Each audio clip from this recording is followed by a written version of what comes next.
मान आणि खटाव तालुक्यात अत्यंत कमी पाऊस पडतो. सातत्यानं आम्हाला दुष्काळाला सामोरं जावं लागतं. यावर्षी अत्यंत कमी पाऊस झालेला आहे.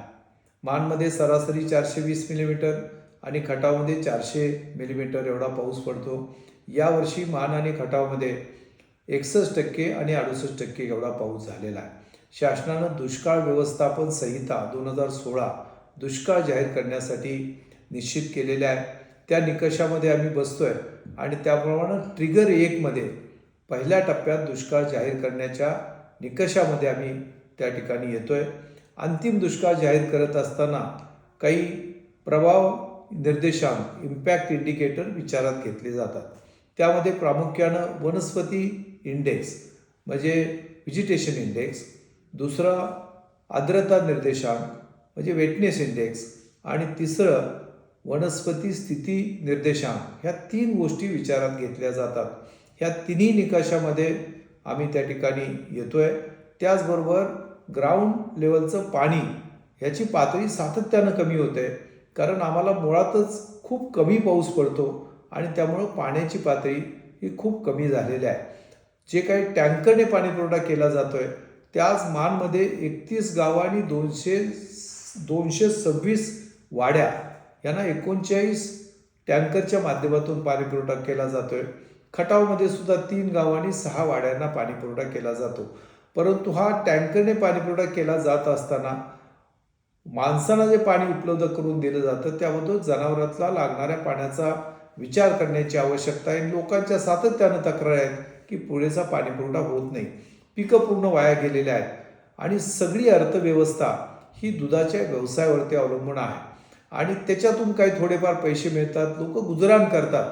परंतु सातत्यानं गेल्या 2 महिन्यापासून आम्ही चारा डेपो आणि चारा छावण्याची मागणी करतोय, पण सरकारनं त्याच्याकडे दुर्लक्ष केलेलं आहे आणि त्यामुळे लोक हवालदिल झालेत अशी परिस्थिती आहे.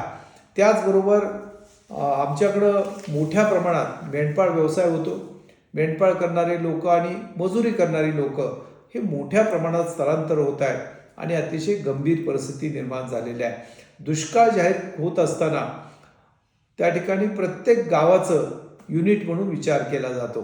या गावातील पिकाचं सर्वे केल्यानंतर 50%पेक्षा अधिक नुकसान झालेलं सर्व गावामध्ये परिस्थिती आपल्याला पाहायला मिळते. पाण्याचा उपलब्ध साठा आहे, त्याच्यामध्ये उरमुडला 57% पाणी आहे. माणमधली जी धरणं आहेत, येरळवाडी आहे, राणंद आहे, आंधळे आहे, या ठिकाणी उपलब्ध पाणी साठा हा 0 आहे आणि त्यामुळे अत्यंत गंभीर परिस्थिती आहे. ट्रिगर 2 करून अंतिम दुष्काळ जाहीर करण्याची परिस्थिती आहे. हे करत असताना त्या ठिकाणची सामाजिक परिस्थिती आणि आर्थिक परिस्थिती विचारात घ्यावं असं त्या संहितेमध्ये नमूद केलेलं आहे. मी त्याचा अभ्यास केला आहे. त्यामध्ये असं म्हटलेलं आहे की तिथं असलेली चारा टंचाई, पाणी टंचाई, रोजगाराची मागणी, त्याचबरोबर त्या ठिकाणी मोठ्या प्रमाणात होत असलेलं स्थलांतर हे विचारात घ्यायला पाहिजे.